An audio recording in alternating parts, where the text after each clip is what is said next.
Hey, welcome to the Empowered and Free podcast. My name is Erin Kimbrell, and I'm a counselor, certified life coach, breathwork coach, and small town mom of two. I know firsthand what it feels like to live with high functioning anxiety. For most of my life, I had so much mental mess, anxiety, people pleasing, perfectionism, overthinking, constant worrying, and never feeling good enough. On my decade-long journey to feeling better, I've learned how to take back my life from high-functioning anxiety and helped others to do the same through my coaching and breathwork programs. Now I want to share everything I know with you. This podcast will help you feel empowered over your high-functioning anxiety and free to finally live the life of your dreams. Now, grab a cup of coffee, get comfy, and dive into the episode. I'm Erin Kimbrell, and this is the Empowered and Free podcast. Hey, friend. All right, today we are diving into 3 massive mistakes anxious people make. As I was writing this episode, I was like, wow, there's actually way more than 3 that I could talk about. So maybe I'll do a part 2 or part 3 at another point. Today, I wanted to keep it kind of high level. I want to talk about beliefs that we have, big problems that get in the way from us healing our anxiety. So we're going to start off with a huge belief that I see holding so many people back. If I'm scrolling TikTok or Instagram, I just see this everywhere. And I just ugh. I just want to message everyone in the world who believes this and tell them that this is not true. The first mistake is believing that you will have anxiety forever. Believing that anxiety is your life sentence. Nothing could be farther from the truth. And here's why. When we believe that we'll always be anxious, that we're stuck with it forever, that it's genetic, it's in our DNA, there's nothing we can do to change it, we become disempowered. What I mean is we feel like we have no control. We just kind of think, well, this is just the card I've been given. This is what I'm stuck with. And that's exactly what it does. It keeps you stuck in your anxiety. And this is a huge reason why this is one of the very first things I teach inside of Empowered and Free from Anxiety. If you haven't heard of it, if this is your first time hearing that term, Empowered and Free from Anxiety is my program that helps you take back your life from anxiety. I break down everything you need to know into bite-sized small pieces to help you live as that carefree, fun, excited version of yourself again. The version of yourself who's not held back by her anxiety, that version of you that feels confident, that feels powerful, that feels ready to tackle her goals and dreams and get everything out of this one and only life that we live. Enrollment is only open for a short time, so make sure you go check out heyerinkimbrell.com/free to learn more and join us. There are only 20 spots open, but I would love to see you. Like I said, I teach this concept in the very beginning of Empowered and Free from Anxiety because this belief is foundational. If you don't have it, it's one of those make or break moments. If you don't truly believe that there's another option for you out there, then you're never going to make progress with your anxiety. So mistake number 1 is believing that you're going to have anxiety forever.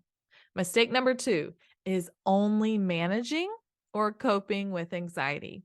If I get on the Google right now and I type in how to find help for my anxiety or anxiety help or anxiety treatment, do you know what's going to pop up first? Managing your anxiety, coping strategies for anxiety. And there's nothing wrong with learning coping strategies. There's nothing wrong with learning tips and tools and all those cool things, but that is just going to keep you stuck over and over. And this is why. When we are just managing our anxiety, and I want to put a little plug here, I'm going to do a whole separate episode on why you need to stop managing your anxiety. So I'm going to keep it short here. But when we are managing our anxiety, we're doing a couple things. Number 1, we're giving anxiety all the power. We're just thinking, oh, I just got to keep that anxiety at a low level because I want to keep it from rearing its ugly head and becoming this big thing. Okay, that's the first problem. The second problem is managing takes work. Managing anything. Think about a manager at a restaurant, right? They're managing, they're keeping in control all these people and all these tasks and all of this money and all the whatever. I don't know. I was a manager way back in the day at a mall kiosk. Isn't that hilarious? I love to people watch. Anywho, back to what I'm talking about. When we're managing something, like I said, we're trying to keep it chill. We're trying to keep it calm. We're doing 100 different tasks at one time. That's not what you need to do for your anxiety. Cause who's got time for that? Not me, not you. We're busy. You manage enough already in your homes, in your workplaces. The last thing you need is one more thing to manage. When we're talking about managing anxiety or coping with anxiety, oftentimes that means that you're using these CBT, these cognitive behavioral therapy techniques and tools, and you're journaling and you're writing things out, and that gets exhausting. Now, nothing against journaling. I love journaling. I love using mindset tools to some extent. But when we're doing this, when we're managing, we're only working with the mind. We are not working with the body. And anxiety, we feel also in our body. Mistake number 2 is managing or coping with anxiety. Mistake number 3 runs hand in hand with mistake number 2. If we are only using tools, if we are stopping at the tools for anxiety and we're not getting to the root of anxiety, you are missing out on a huge part of why you feel anxious. You have got to get to the root of the anxiety to heal it. This is why it is half of my program inside of Empowered and Free. I teach you not only how to use the right tools for anxiety, somatic tools, body-based tools, mindset tools, all the things, even coping strategies. Look at that, right? They can be helpful. But the second part of healing your anxiety is getting to the root of it. So when you stop at the tools only, you're only getting half of the solution. And I can tell you it's going to keep you very busy. Very tied down. And again, we don't have time for all that. Okay. I want you to stop thinking that there's some perfect tool. There's some magical solution to take your anxiety away. And here's a perfect example. You guys know I love breath work, right? If you've been here a minute, I'm a breath work facilitator. Breath work is my number one tool for anxiety. There are several free sessions here on the podcast for you to go do to try it out for yourself. When my anxiety was at its absolute worst, I could do just a couple minutes of breath work and I could feel better, lighter, less anxious in just a couple of minutes, right? But I can't sit here and do breath work all day. I got stuff to do, just like you. Nor do I really want to do breath work all day, right? I want to live my life, and I know that you do too. So that's exactly what I mean. There's no one small thing, no tool that's just going to take all your anxiety away. You have to get to the root cause, the reason the anxiety is there in the first place.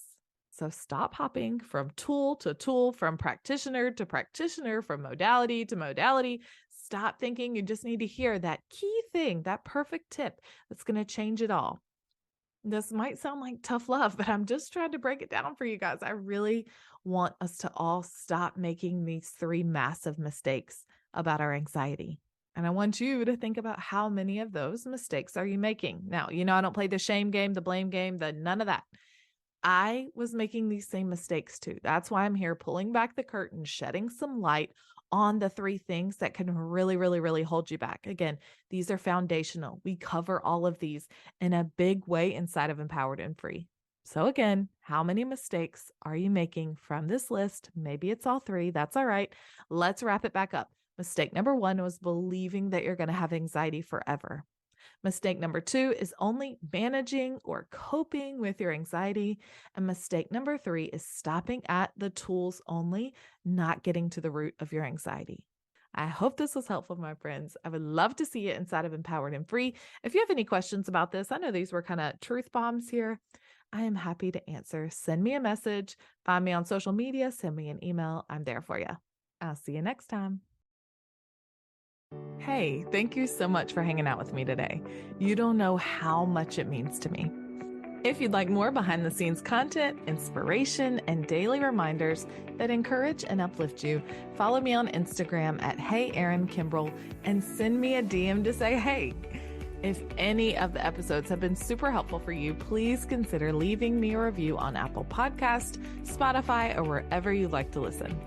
It helps me so incredibly much, and it allows the podcast to be seen by other people who need it. If you want to learn more from me, head to heyerinkimbrell.com. That's where you'll find all my free resources, read the podcast show notes, and learn more information about my online coaching and breathwork programs that help you create the life you want. If you want to keep the conversation going from today's episode, join us in our exclusive podcast Facebook community, Empowered and Free Help for High Functioning Anxiety. I'm here for you, and I'm always cheering you on. I'll see you next time. I'm Erin Kimbrell, and this is the Empowered and Free podcast.